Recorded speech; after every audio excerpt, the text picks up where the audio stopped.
And this is the Morning Swim Show for Thursday, August 20th, 2009. I'm your host, Peter Bush. Our originally scheduled guest today was Christine Magnuson, but she's not feeling so well, so we postponed her until next week. That's all right, because we have another topic we've been very eager to get to. So today we're going to take a closer look at the swimmers that will soon be inducted into the International Swimming Hall of Fame. Three of the biggest names in the sport from the past 20 years headline this year's class. They're Jenny Thompson, Alex Popov, and Inge de Bruijn. All have won multiple Olympic gold medals.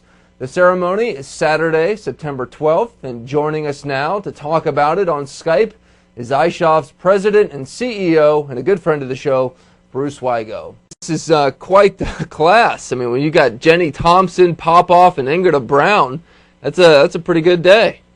Yeah, well, not too long ago, Jenny sent us down a treasure trove of her memorabilia, including all of her Olympic medals and her Olympic uniforms and other stuff and scrapbooks, and that'll all be on display at the Hall of Fame when she's being inducted. And, I mean, Jenny Thompson, she's about as big as an American-named female swimmer as we've had in the past quarter century. Well, you know, the one thing that people don't probably remember, besides all the Olympic medals, but she's the one that broke Mary T. Maurer's 18-year-old 100-meter butterfly record in 1999. And was in 4 Olympic Games. That's quite a stretch. Mm-hmm. And now she's doing great things outside the pool, and she's a doctor, and she's always just been a very classy woman. Well, she's really what we hope all the swimmers look up to as a role model, because she hasn't excelled just in the pool, but outside of the pool in everything she's ever touched. Being a doctor, anesthesiologist up in Boston, just a terrific girl. I've known her a long time, and terrific kid. And Alex Popov, he's not going to make it there, but obviously he deserves to be in the Swimming Hall of Fame. I mean, this guy was the undisputed king of sprint freestyle for about a decade. Well, both Rowdy Gaines, who's the master of ceremonies this year, and I both talked to Alex, and he would really like to have been here, but it's at the same time it's conflicting with the Russian Olympic Committee, and you may know he's on the IOC, and he's traveling around, and he has to be in Moscow that weekend for the meeting of the Russian Olympic Committee, and he expresses regrets of not coming, but he promises to get down here sometime. And but without a doubt, he will go down as one of the greatest sprinters of all time. You agree? I agree. Yeah, his records lasted up until, these new suits. That's a good point. And then you've got Inge de Bruijn, the Dutch star who really broke through at the '96 Olympics, and I mean, her records lasted a while, too.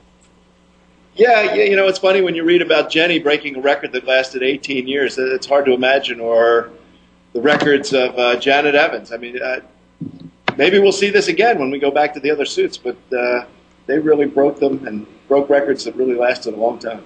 All right, a lot of master swimmers are going to be inducted as well, and we don't want to overlook their achievements. And one of them has been, you know, Swimming World Magazine's Master Swimmer of the Year, Nakamura from Japan. We've got a lot of great people who have contributed to the sport late into their lives.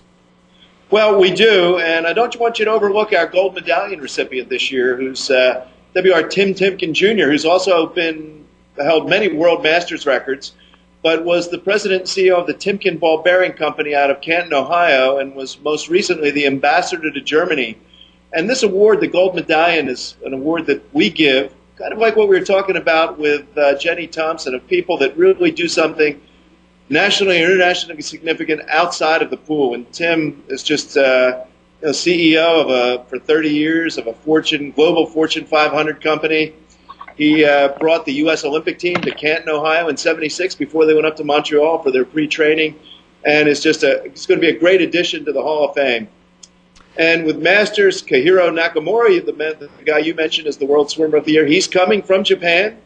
And we have a great group of people. Marjorie Meyer from America, Gertrude Zinn, Carl Hauter. Gertrude and Carl are a little bit old. These are people that are well into their 80s, and they're not able to travel. But Marjorie's going to be here, and Kahiro Nakamura. And when it comes to master swimmers, I mean, there's another woman, Iet van Vegelen, who's coming in as a pioneer swimmer in the International Swimming Hall of Fame. Iet van Vegelen, who dominated backstroke from starting in 1937 up until 1947. So for 10 years, she dominated international backstroke and held all the world records, and never had that Olympic experience. She'll be coming. we'll have Judy McGowan, one of the great legends and pioneer contributors for the sport of synchronized swimming. She was there in the 1950s and saw it get to be an Olympic program in 1984, was on the FINA technical committee, and probably did everything in America, held every position there is in the world, and synchronized swimming, from running judges' schools to everything. I mean, just really another incredible person. And Johnny Lonzi, go ahead. I was going to say, and around here at Swimming World, we've been celebrating the big 50th anniversary, and one of the founders of the magazine, Al Schoenfield, there's an award named after him as well. Well, Al really took over the magazine from Peter Dalen, who started it, and really took it to the next level.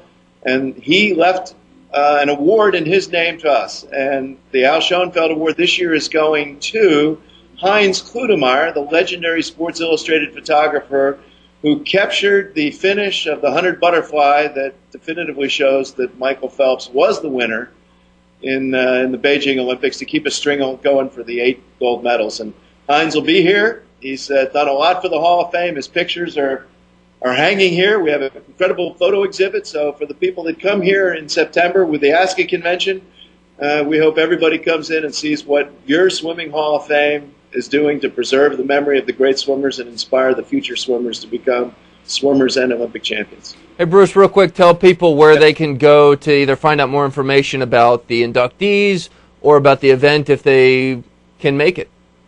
Yeah, well, it's on the www.ishof.org website, and everything should be over there in the menu, from about the honorees to how to get tickets to send RSVPs in, and we hope to have a good attendance here in Fort Lauderdale. It's here as the home of American swimming, established back in the 1960s. The second, actually, what's interesting about Tim Timken is his family were ones that started the Football Hall of Fame in Canton, Ohio. And the beginning of the Football Hall of Fame is what gave the American and Collegiate Swim Coaches Association the idea to create one for swimming.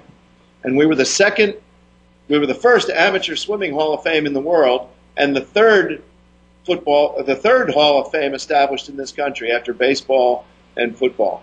So this is a real tie here with Tim Timken. Bruce, we learn something new every time we have you on the show. We appreciate it. Well, thanks for having me on. We hope to get you guys down here. I know Brent's coming down for the induction ceremony, and Peter, we hope to get you down here sometime too. Swimming World will be there. Thanks again, Bruce. Okay, thank you. All right, that's Bruce Wigo joining us from the International Swimming Hall of Fame. We appreciate him coming on to talk about the big award ceremony coming up in just a few weeks. That's it for the show today. Tomorrow on the show, we're scheduled to have Tyler Clary, so if all goes well, look forward to that tomorrow on Friday's edition of the Morning Swim Show. Until then, I'm Peter Bush, reminding you to keep your head down at the finish.